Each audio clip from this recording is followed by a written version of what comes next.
اللہم اغفر لہ اللہم ارحمہ، اللہ اس کو بخش دے اور اس پہ رحمت کر. تو ہم سب کتنے محتاج ہیں اللہ کی رحمت کے.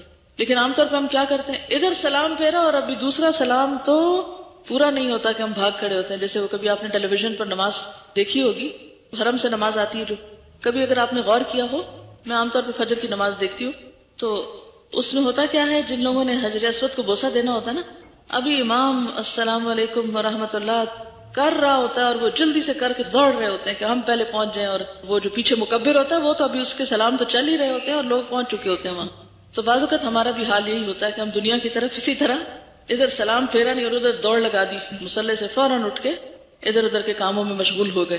تو کوشش کیا کریں، الا یہ کہ آپ کے جسم میں کوئی تکلیف ہے، جیسے خواتین بزرگ ہو جاتی ہیں تو پھر بعض اوقات ان کا فرش پہ بیٹھنا بہت دوبر ہو جاتا ہے. اس لیے میں جوان بچیوں سے کہوں گی کہ اس وقت سے فائدہ اٹھا لیں، اس عمر کو پہنچنے سے پہلے کہ جس میں آپ کے لیے زمین پہ بیٹھنا دوبر ہو جائے. کتنی بہنیں ایسی ہیں، خصوصاً خواتین میں نے یہ دیکھا ہے کہ ایک سرٹن ایج پہ پہنچ کے ان کے لیے فرش پہ بیٹھنا محال ہو جاتا ہے. ہڈیاں ایسے دکھنے لگتی ہیں، گھٹنوں کی ایسی تکلیفیں شروع ہو جاتی ہیں، جسم میں ایسی دردیں شروع ہو جاتی ہیں کہ بیچاری اس جگہ بیٹھ ہی نہیں سکتی، لا محالہ اٹھنا پڑتا ہے. اب ظاہر ہے کہ عمر کے ساتھ ساتھ یہ مواقع پھر کم ہوتے جاتے ہیں نا، نیکیوں کی دوڑ بھی سست ہو جاتی ہے، اس طرح نہیں ہو سکتی. کیونکہ اکثر بچوں کو جب کہا جاتا ہے نا کہ اس عمر میں اچھے کام کرو، کہتے ہیں لو آپ نے اپنی تو ساری زندگی اور کاموں میں گنوا دی، ہمیں کہتے ہیں ابھی سے کرو. میں کہتی ہوں کہ یہ کیا عجیب بات کر رہے ہیں یہ بچے، یہ شکر نہیں کرتے کہ انہیں جلدی پتا چل گیا. انہیں تو کہنا چاہیے شکر ہے آپ کو لیٹ پتا چلا اور ہمیں جلدی پتا چل گیا، ہم لکی ہیں. یہ کہنے کے بجائے الٹا کہتے ہیں کہ لو آپ نے تو اتنی زندگی گمراہی میں گزاری اور ہمیں آپ کہتے ہیں ابھی سے کرو. کہ نیکیوں میں جلدی کرنے کو آپ ایک عیب کا کام سمجھتے ہیں، اپنی شان کے خلاف سمجھتے ہیں. شکر کیوں نہیں کرتے کہ آپ خوش قسمت ہے پہلے پتا چل گیا. اگر دنیا کی کسی چیز کا اگر ماں باپ کہنا کہ ہمارا بزنس تو وہ آفٹر 40 اتنا فلرش کیا تھا اور تم تو 20s میں یہ لے بیٹھے ہو، تو وہ آپ کہیں گے بہت لکی ہم کہ ہمیں 20s میں اتنا کچھ مل گیا جو ماں باپ نے 40s میں جا کے کمایا. دنیا کے لیے تو الٹے پیمانے ہیں ہمارے. لیکن دین کی بات ہو تو کہتے ہیں آپ تو 40 سال کے بعد یہ کر رہی تھی اور ہمیں کہتی ہیں 20 سال میں ہی کر لو. انتہائی ناسمجھی کی بات ہے. لیکن ظاہر ہے کہ ابھی ان کی ایج ایسی ہے کہ ان کو اتنی سمجھ نہیں آتی، مگر آپ طریقوں اور دلیلوں سے تھوڑا تھوڑا پیار سے، محبت سے، لاڈ سے سوچ بدل سکتے. اصل بات ہوتی ہے انسان کی سوچ بدلنا. اگر آپ اس میں کامیاب ہو جاتے ہیں تو پھر گھر والوں سے کچھ بھی کرانا مشکل نہیں ہوتا. ہم بعضوں کا چیزوں کو صرف ٹھوستے ہیں، یہ کرو یہ نہ کرو، یہ کرو یہ نہ کرو، پھر وہ اکتا جاتے ہیں ہم سے کہ یہ نہ نظر آئے ہمیں کہیں. تو اگر آپ ان کے ساتھ کنورسیشن کریں، ڈسکشن کریں، پوچھیں اور پھر آخر پہ جا کے ان کو فورس کریں تو وہ تو ٹھیک ہے. تو بہرحال بات یہ ہے کہ آپ لوگ اس ایج میں اگر ممکن ہو دن میں ایک نماز میں، ہفتے میں ایک دن اس عمل کو اپنی زندگی کا خاصہ بنا لیں کہ نماز کے بعد کچھ دیر مصلی پہ بیٹھ کے فرشتوں سے دعائیں لینی. اچھا اب آپ دیکھیں کہ ہم ہر وقت تلاش میں رہتے ہیں، کوئی نیک بندہ ہمیں ملے تو ہم اسے کہیں کہ تم ہمارے لیے دعا کرو. اس کو کہتے ہیں دعا کرو، اس کو کہتے ہیں، پھر اس سے وعدے لیتے ہیں اور اس کے اوپر بوجھ ڈالتے رہتے ہیں، اور اس بیچارے کے پاس اپنے لیے مانگنے کا بعض اوقات وقت نہیں ہوتا، دوسروں کے لیے کیا مانگے گا. اور ادھر فرشتے انتظار میں بیٹھے ہیں کہ تم ذرا خود مصلی پہ بیٹھے نا، ہم بھی تمہارے لیے دعا کرتے ہیں. اس کے لیے ہم تیار نہیں ہیں، اور اس کی بنیادی وجہ ہمیں خود بھی نہیں پتا کہ وہ ہمارے لیے کس وقت کون دعا کر سکتا ہے. تو فرشتوں کی دعا کا مستحق ہوتا ہے وہ شخص جو خود نماز پڑھ کے مصلی پہ بیٹھ جائے کچھ دیر. تو اس میں جلدی نہ کیا کرے، بہت دیر بھی نہ لگائے کہ گھر والے تنگ آ جائے، لیکن اپنا ایک خاص وقت بنائے ہر کام کا، ایک پرائیویٹ ٹائم جب لوگوں کو آپ کی ضرورت نہ ہو. ٹھیک ہے نا؟ مثلاً اگر فجر کے وقت گھر والے سو رہے ہیں، آپ علی اٹھ کے تو آرام سے بیٹھے ہوئے ہیں، یا مغرب کے بعد یا عشاء کے بعد بچے سو گئے، آپ نے نماز پڑھی اور آپ نے جو کچھ کرنا ہے ادھر مصلی پہ بیٹھ کے ہی کر لیں، یعنی اپنی دعائیں وہیں بیٹھ کر لیا کریں، قرآن پاک رکھ لیں، کوئی بک رکھ لیں، وٹ ایور. لیکن جب تک آپ اس مصلی پہ بیٹھے ہیں فرشتے آپ کے لیے دعائیں کر رہے ہیں. انجوائے کیا کریں. ہم تو اب کچھ اور کر رہے ہیں اور فرشتے ہمارے لیے دعا کر رہے ہیں. اپنا لیسن بیٹھ کے یاد کر لیا کریں، کچھ بھی اینی تھنگ. تو کم از کم روز ایک دفعہ، اتنا نہ ہو تو ہفتے میں ایک دن، چھٹی کے دن یا کوئی ایک دن جس میں آپ ذرا زیادہ دیر مصلی پہ بیٹھ جائیں. ٹھیک ہے؟ پھر اسی طرح یہ بھی بڑی خوبصورت ہے 39 پیج پہ 100 مرتبہ سبحان اللہ کہنا. عن ابی ہریرہ رضی اللہ عنہ ان رسول اللہ صلی اللہ علیہ وسلم قال من قال سبحان اللہ وبحمدہ فی یوم 100 مرۃ حطت خطایاہ وان کانت مثل زبد البحر. یہ بھی بخاری کی روایت. حضرت ابو ہریرہ رضی اللہ تعالی عنہ سے روایت ہے کہ رسول اللہ صلی اللہ علیہ وسلم نے فرمایا، جو شخص دن میں 100 مرتبہ سبحان اللہ و بحمدہ کہے اس کے گناہ مٹا دیے جاتے ہیں، خواہ وہ سمندر کی جھاگ کے برابر ہی کیوں نہ ہو. اور سمندر کی جھاگ کے چھوٹے چھوٹے گناہ، جیسے آپ صلی اللہ علیہ وسلم نے حضرت عائشہ سے فرمایا تھا نا، عائشہ چھوٹے چھوٹے گناہوں سے بچتی رہنا، ورنہ وہ کیا کرتے ہیں، وہ ایک ڈھیر بن کے جلا ڈالتے ہیں، یعنی زیادہ ہلاکت خیز ہو جاتے ہیں. بڑا گناہ تو ایک ہی بڑا نا، لیکن چھوٹے چھوٹے مل کے اس سے بھی بڑے ہو جاتے ہیں. ٹھیک ہے نا، قطرہ قطرہ دریا ہو جاتا ہے. تو یہ جو سمندر کی جھاگ والی بات آتی تو میرے سامنے وہی ایک پکچر آ جاتی ہے کہ چھوٹے چھوٹے چھوٹے چھوٹے گناہ ڈھیر لگ گیا ان کا، جن کو ہم نے حقیر سمجھا وہ ایک بہت بڑی کوانٹٹی بن گئے. ایسے چھوٹے چھوٹے گناہوں کی معافی کے لیے اللہ کی حمد و ثنا. پھر آپ دیکھیں تسبیح جو ہے یہ کتنی بہترین چیز ہے. لیکن مشکل پتہ ہے کیا ہے؟ بات یہ ہے کہ دیکھنے کو یہ عمل بہت چھوٹا لگتا ہے اور آپ کہتے لو یہ کیا مشکل ہے، یہ تو میں آرام سے ہی کر سکتا ہوں. لیکن اصل بات یہ ہے کہ یہ اتنے آرام سے نہیں ہوتا. اصل مشکل پابندی ہے، روزانہ کرنا. صبح شام کی دعاؤں میں بھی یہ عمل لکھا ہوا ہے. کتابیں آپ کے پاس ہیں، کتنے لوگ اب تک کرتے ہیں؟ کتابیں تو سب کے پاس، لیکن فیو ہینڈز ہیں، سارے نہیں ہیں. 100% نہیں کر رہے آپ لوگ. کتنا آسان عمل ہے لیکن 100% نہیں ہو رہا. میں چاہتی ہوں کہ یہ عمل آپ سب میں ہونا چاہیے، کوئی مشکل نہیں. اگر آپ ایک دن بیٹھ کے سبحان اللہ و بحمدہ سبحان اللہ و بحمدہ کو 100 دفعہ گنے تو 2-3 منٹ سے زیادہ نہیں لگتے. تو 24 گھنٹوں میں 2-3 منٹ نہیں اپنے گناہ معاف کرانے کے لیے. اس کا طریقہ کیا ہے؟ میں نے اس کا کیا حل نکالا ہے کہ جب میں اپنے گھر سے نکلتی ہوں اپنے پڑھانے کی جگہ پر جانے کے لیے یا آفس جانے کے لیے، تو میں بیٹھتے ہی ایک اور کام کرتی ہوں.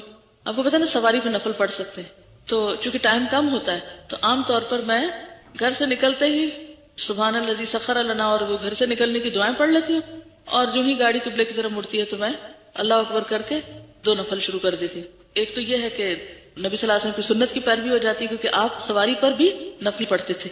ٹھیک ہے. دوسرا یہ ہے کہ عام طور پر ہمارے اوپر اتنے فرائض اور ذمہ داریاں ہیں کہ نفل پڑھنے کا ٹائم کم ملتا ہے. تو ایسے اوقات کو انسان استعمال کر سکتا ہے، اللہ ہی کہ آپ خود ڈرائیو کر رہے ہیں پھر تو نہیں ہو سکتا نا، کیونکہ مشکل ہے. لیکن اگر آپ کہیں بھی ہیں تو جس پوزیشن پہ بیٹھے ہیں آپ بیٹھ کے آرام سے نیچے ہو کے پڑھ سکتے ہیں. اچھا، پھر تیسری بات یہ ہے کہ جو ہی نفل ختم ہوتے ہیں تو میں تسبیح لے کے یہ تسبیح پوری کر لیتی ہوں. بعض اوقات اتنی دیر میں وہ جگہ آ جاتی ہے جہاں اترنا ہوتا ہے تو میں اس وقت تک اپنے کمرے میں نہیں داخل ہوتی جب تک میری تسبیح ختم نہ ہو جائے. تو اس طرح سفر جو ہے وہ الحمدللہ بہت اچھا گزر جاتا ہے اور وہ دن کا ایک وظیفہ ہو جاتا ہے. عمل کب چھوٹتا ہے؟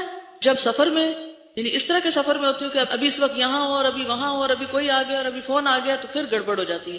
پھر میں بیچ بیچ میں پڑھتی رہتی ہوں مگر وہ جو ایک پابندی ہوتی ہے وہ چھوٹتی ہے. تو آپ لوگ اس وقت اس سال میں اپنی عادت کچھ اس طرح بنا لیں کہ مثلا آپ اسی طرح عمل کر سکتے ہیں. آپ گھر سے نکلیں اس وقت، یا اگر آپ ہاسٹل کے اوپر سے آ رہے ہیں تو اس وقت میں آپ کر سکتے ہیں. اترتے ہوئے سیڑھیاں تو ویسے ہی سبحان اللہ پڑھنا ہی ہوتا ہے، اس وقت میں پڑھ سکتے ہیں. یا پھر یہ ہے کہ آپ تھوڑا سا ادھر ادھر گھوم کے اپنی تسبیح پوری کر لیں. یا یہ کہ کلاس میں آ کے بیٹھے ہیں اور ابھی لوگ آ رہے ہیں یا آپ رک کے چل رہے ہیں تو اس وقت میں پورا کر لیں.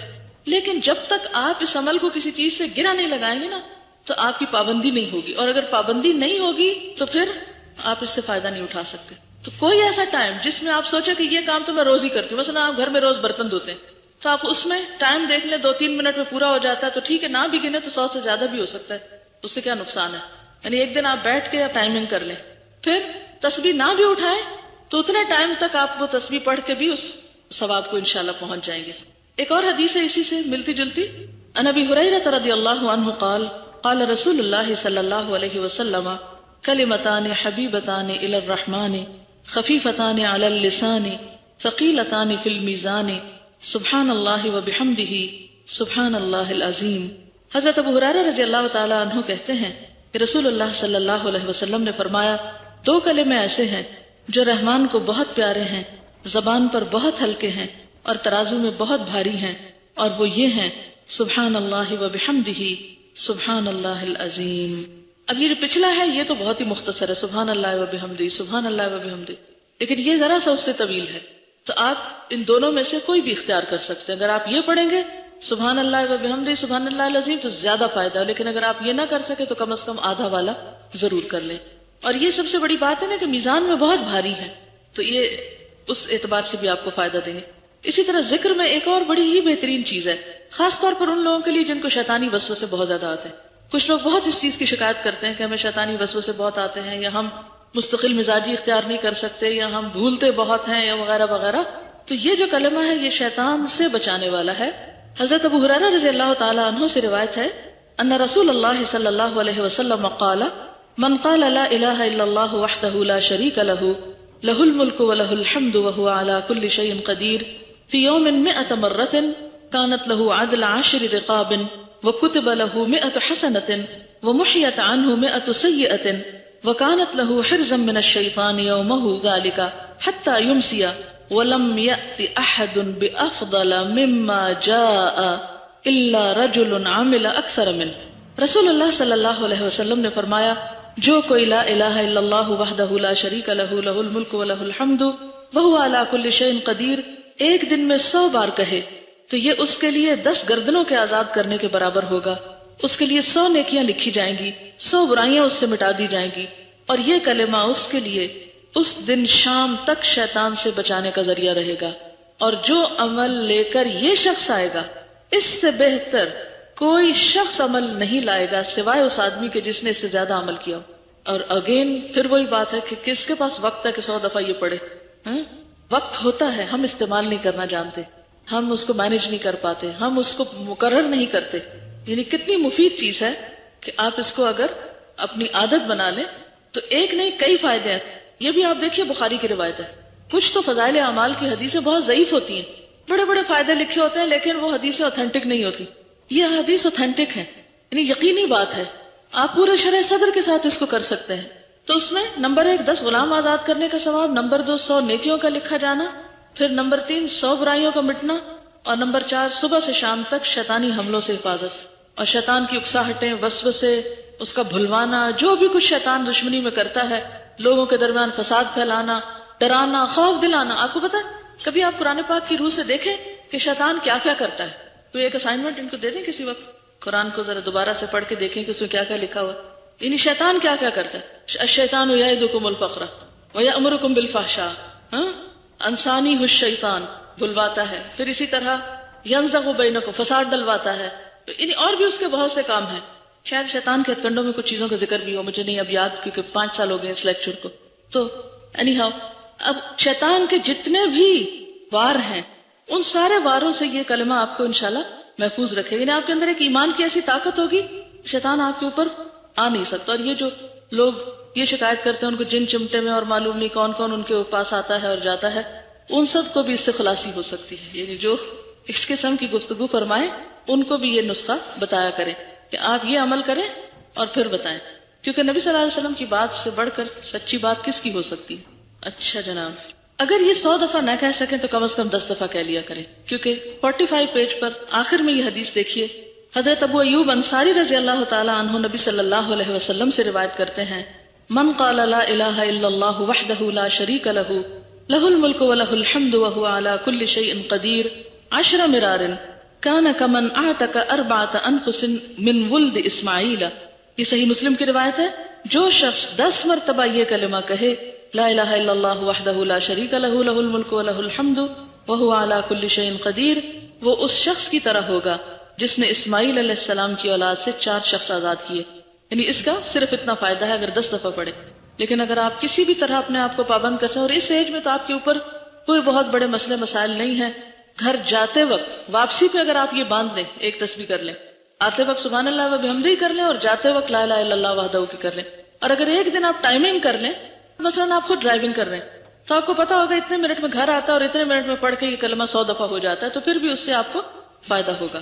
اسی طرح نماز کے بعد جو تسبیحات پڑھی جاتی ہیں اس میں 33 مرتبہ سبحان اللہ، 33 مرتبہ الحمدللہ، 33 مرتبہ اللہ اکبر کہنا، اور 100 کی تعداد پوری کرنے کے لیے لا الہ الا اللہ وحدہ لا شریک لہ لہ الملک و لہ الحمد وہو علی کل شیء قدیر پڑھنا. اس کی ساری خطائیں معاف کر دی جائیں گی اگرچہ وہ سمندر کی جھاگ کے برابر ہی کیوں نہ. اب آپ دیکھیں کتنی آپشنز آپ کو دی جا رہی. آپ ایک کام کر لیں، وہ نہیں کر سکے دوسرا کر لیں، وہ نہیں کر سکے تیسرا کر لیں، لیکن کچھ نہ کچھ تو کریں. خوش قسمت ہے وہ جن کو یہ سب کرنے کی توفیق ہو جائے، کیونکہ یہ توفیق کی بات ہے، مشکل نہیں ہے، بہت ٹائم نہیں لگتا. ٹائم مینج کرنا خود سیکھیں، کیونکہ ذکر جو ہے وہ الذین یذکرون اللہ قیاما وقعودا وعلی جنوبہم، تینوں حالتوں میں کیا جا سکتا ہے، کھڑے بھی، بیٹھے بھی، لیٹے بھی. آپ کام کر رہے ہیں، آپ کچھ بنا رہے ہیں، صفائی کر رہے ہیں، کچھ بھی کرتے ہوئے آپ ذکر کر سکتے ہیں. صرف یہ ہے کہ آپ کو باندھنے کی اور پابندی کی ضرورت ہے. اور اس میں بھی میں نے خود دیکھا تھا 1.5 منٹ لگتا ہے یہ تسبیحات پڑھنے میں، اور ثواب کتنا زیادہ ہے. اور ایک اور بات یہ کہ آپ نے دیکھا ہوگا کہ نماز پڑھ کے جیسے آپ تھوڑا سا تھک جاتے ہیں نا، تو بیٹھ کے جب تسبیح کرتے ہیں تو آپ اس سے ایک طرح سے آرام بھی تھوڑا سا کر لیتے ہیں. یعنی نماز کے بعد فرض نماز آپ نے اچھی سے پڑھی اور پڑھنے کے بعد آپ تھوڑا سا فیل کرتے ہیں جیسے آپ you feel tired little bit, یعنی فزیکلی، تو آپ یہ تسبیح پڑھ لیں تو پھر دعا کر لیں تو اس سے آپ کو اور زیادہ اطمینان اور سکون نصیب ہوگا. اور اسی سے ملتی جلتی حدیثیں جو ہیں یہ مزید بھی موجود ہیں، یہ آپ کے خود پڑھنے کے لیے میں نے چھوڑ دی ہیں. اور اس میں خاص طور پر رات کے وقت سوتے وقت اگر یہ تسبیحات پڑھی جائیں، خصوصاً تھکاوٹ کے بعد، آپ بہت تھک گئے ہیں، آپ کو نیند نہیں آ رہی، آپ تسبیح پڑھنا شروع کریں، پوری ہونے سے پہلے ہی سو جائیں گے. میں نے اکثر ہی تجربہ کیا، ایسا سکون آتا ہے کہ پتہ نہیں چلتا کتنی پڑھی گئی اور کتنی نہیں. حضرت فاطمہ سے متعلق یہ حدیث ہے، ان کو تسبیحات فاطمہ بھی اسی وجہ سے کہا جاتا ہے. حضرت فاطمہ رضی اللہ تعالی عنہا نے یہ شکوہ کیا کہ چکی پیسنے سے ان کے ہاتھ پر نشان پڑ گیا ہے، اور وہ نبی صلی اللہ علیہ وسلم کے پاس ایک لونڈی مانگنے کے لیے آئیں. اتفاق سے نبی صلی اللہ علیہ وسلم نہ ملے تو انہوں نے حضرت عائشہ سے اپنے آنے کا مقصد بیان کیا اور چلی گئی. جب نبی صلی اللہ علیہ وسلم تشریف لائے تو حضرت عائشہ نے آپ سے حضرت فاطمہ کے آنے کا ذکر کیا. حضرت علی رضی اللہ تعالیٰ عنہ بیان کرتے ہیں کہ نبی صلی اللہ علیہ وسلم ہمارے پاس اس وقت تشریف لائے جب ہم اپنے بستروں پر سونے کے لیے جا چکے تھے. میں نے آپ کو دیکھ کر اٹھنا چاہا لیکن آپ نے فرمایا اٹھو نہیں، اپنی جگہ رہو. آپ تشریف لا کر ہم دونوں کے بیچ میں بیٹھ گئے. میں نے آپ کے پاؤں کی ٹھنڈک اپنے سینے میں محسوس کی. آپ نے فرمایا میں تم دونوں کو ایسی ترکیب نہ بتاؤں جو تمہارے لیے ایک خدمتگار سے بڑھ کر ہو. جب تم دونوں اپنی خوابگاہ میں اپنے بچھونوں پہ جانے لگو تو 33 بار اللہ اکبر کہو، 33 بار سبحان اللہ اور 33 بار الحمدللہ. یہ عمل تمہارے لیے ایک خدمتگار سے بڑھ کر ہوگا.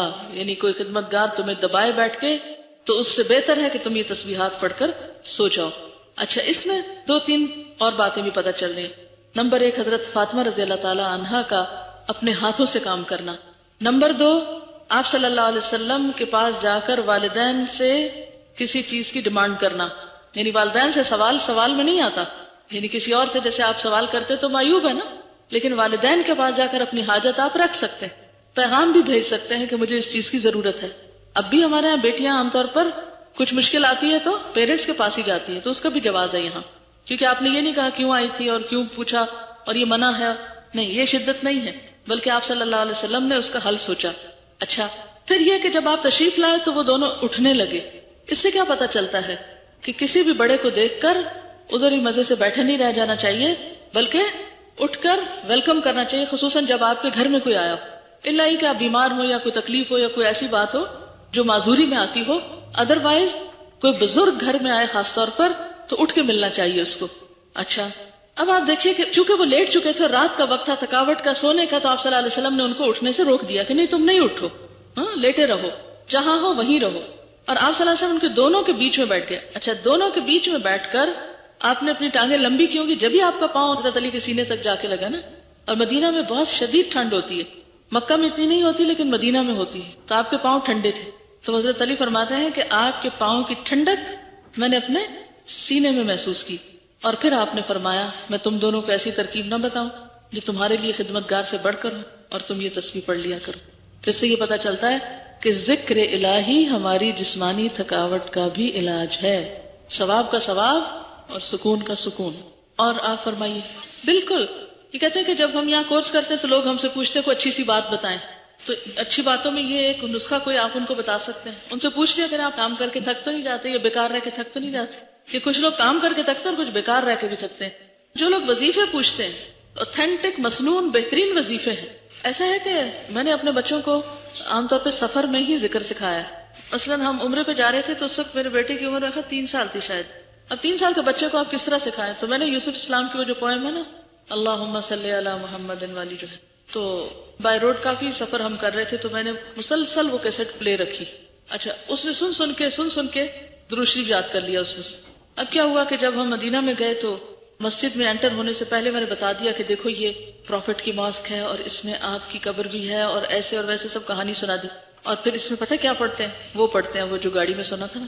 اچھا، یقین کریں کہ جو دروازے سے وہ میری انگلی پکڑ کے انٹر ہوا، جب تک ہم وہاں نہیں پہنچے وہ درود شریف پڑھتا گیا، کیونکہ وہ سن کے اس کے کانوں کو اتنا لگ چکا تھا کہ اس کو پڑھانے میں بار بار کہنے کی ضرورت ہی پیش نہیں آئی. تو اسی طرح اگر آپ اس طرح کی کیسٹس پلے کر کے تسبیحات یا دعائیں، اب دعاؤں کی مزید کیسٹس بھی آئی ہیں جس میں دعائیں سکھائی گئی ہیں، تو میرا خیال ہے شاید یہاں اسٹال پہ اویلیبل بھی ہوں گے، نہیں تو کراچی سے منگوا سکتے. تو ایسی چیزیں سفر کے دوران اگر بچوں کو سنوا دی جائیں یا گھر میں لگا دیں، صبح چند دفعہ بھی سنیں گے تو وہ جو صبح میں سنا ہوتا ہے نا، وہ سارا دن منہ پہ دہرائی آتی رہتی ہے.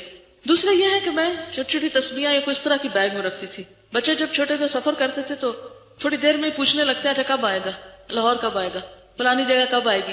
ابھی چڑھے نہیں اور سوال شروع ہو گئے. بڑی پھر مشکل ہوتی ہے نا روک روک کے رکھنا. تو میں کہتے تھے چلو ہم یہ پڑھیں گے نا اتنا ثواب ہو جائے گا, چلو یہ شروع کرتے ہیں, اور شروع کر دیتے تھے. اچھا تم اتنی دفعہ یہ کر لو, جب یہ انگلیوں کا یہ ختم ہو جائے گا اتنی دفعہ, اچھا اتنی دفعہ کر, پھر خود شروع ہو جاتا, پھر تھوڑا ستایا, پھر شروع ہو گئے. تو اس سے یہ ہوتا ہے کہ پھر عادت بھی ہو جاتی ہے. جو ہی بچے گاڑی میں بیٹھیں گے ان کو عادت ہو جائے گی کہ اب یہ ذکر کا ٹائم آ گیا. اچھا پھر میں نے کسی کا پڑھا کہ وہ اپنے بچوں کے ساتھ جب سفر کرتے تھے, بہت پہلے کسی بزرگ کا واقعہ تھا کہ وہ انہیں کہتے تھے اچھا وہ درخت جب تک آتا نا تو تم سبحان اللہ پڑھ لو, اچھا وہ فلانی جگہ وہ عمارت جب تک آتی ہے تو تم یہ دعا پڑھ لو, جب تک فلان. یہ نہیں کہ بہلانے کے مختلف طریقے ہو سکتے ہیں نا. ایک تو یہ کہ آپ کہتے ہیں ذکر کرو, اس سے نہیں ہوتا. اس میں کہ چلو پہلے ہم یہ پڑھتے ہیں, اس کا یہ فائدہ ہے. پتہ ہے اس سے کیا ہوگا؟ بچے بعض کچھ چیزوں کا مطالبہ کر رہے ہوتے ہیں یا کچھ, تو مختلف طریقے ہو سکتے ہیں, لیکن جھوٹ کا عنصر شامل ہو. یہ یاد رکھیے کہ دین کے نام پر جھوٹ بولنا قطعاً جائز نہیں. بعض مائیں کیا کرتی ہیں, بچوں سے چیز چھپا کہتی چڑیا لے گئی. یہ غلط ہے.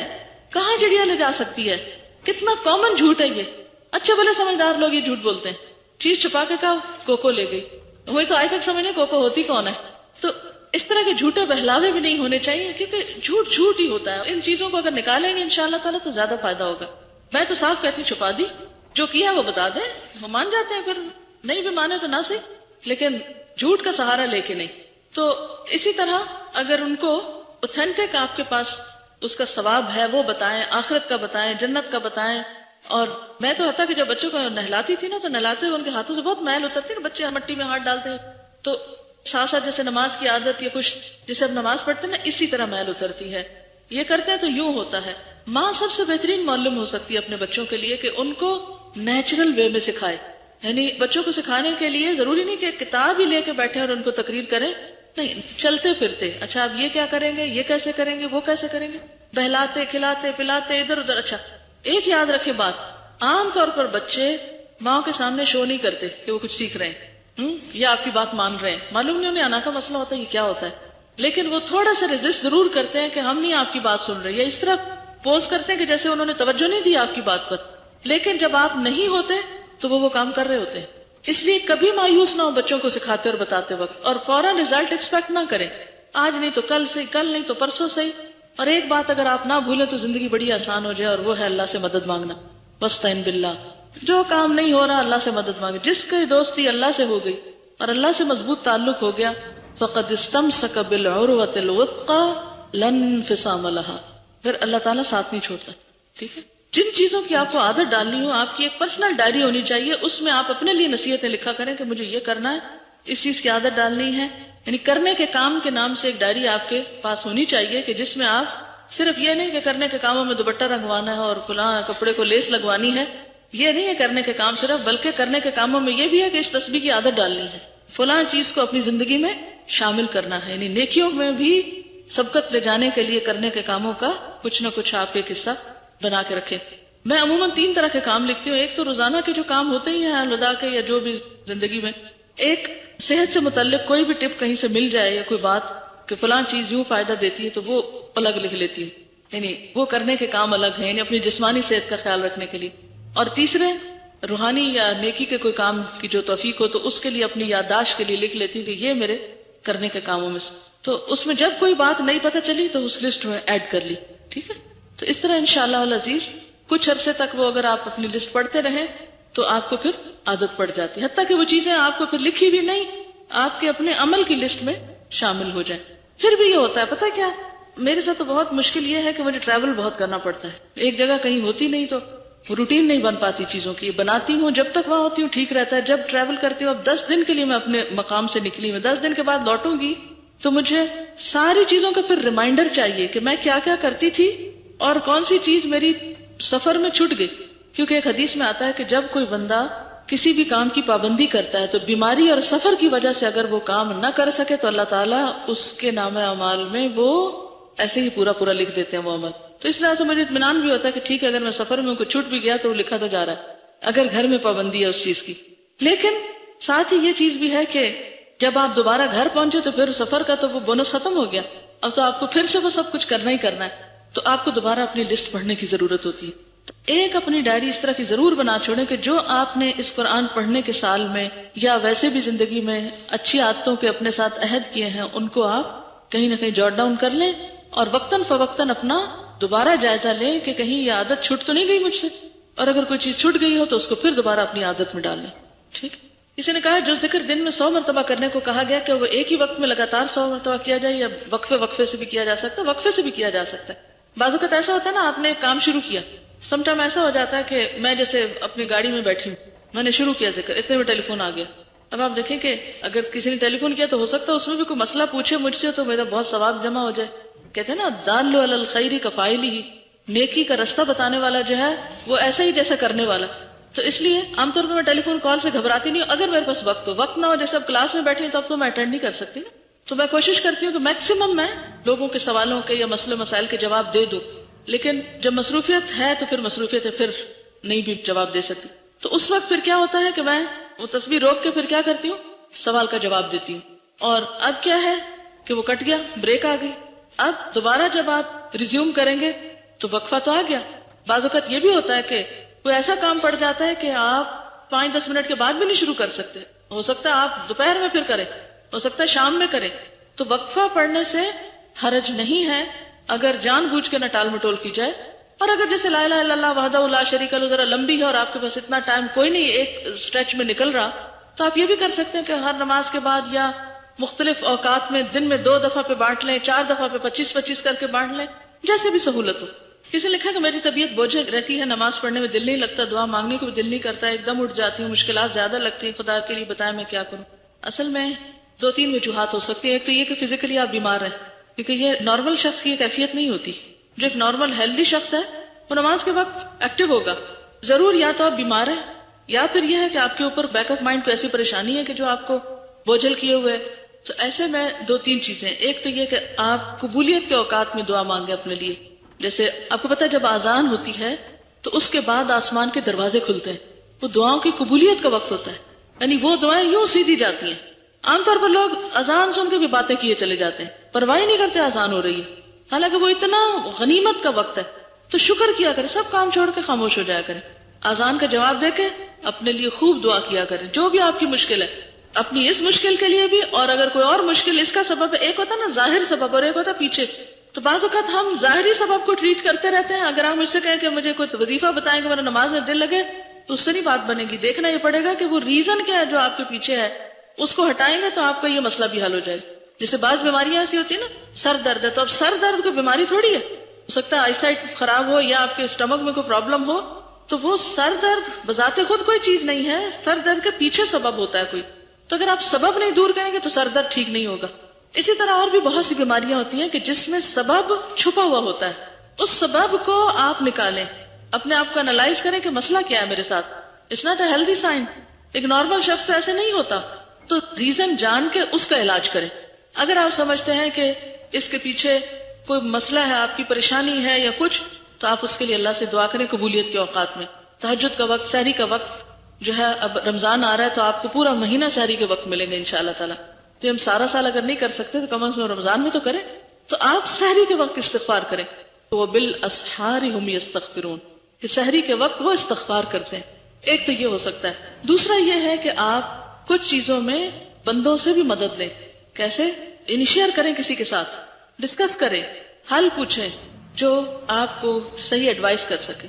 لیکن یہ عادت نہ بنا لیں اس سے مسئلہ بیان کیا، اس سے کیا، اس سے کیا، اس سے کیا.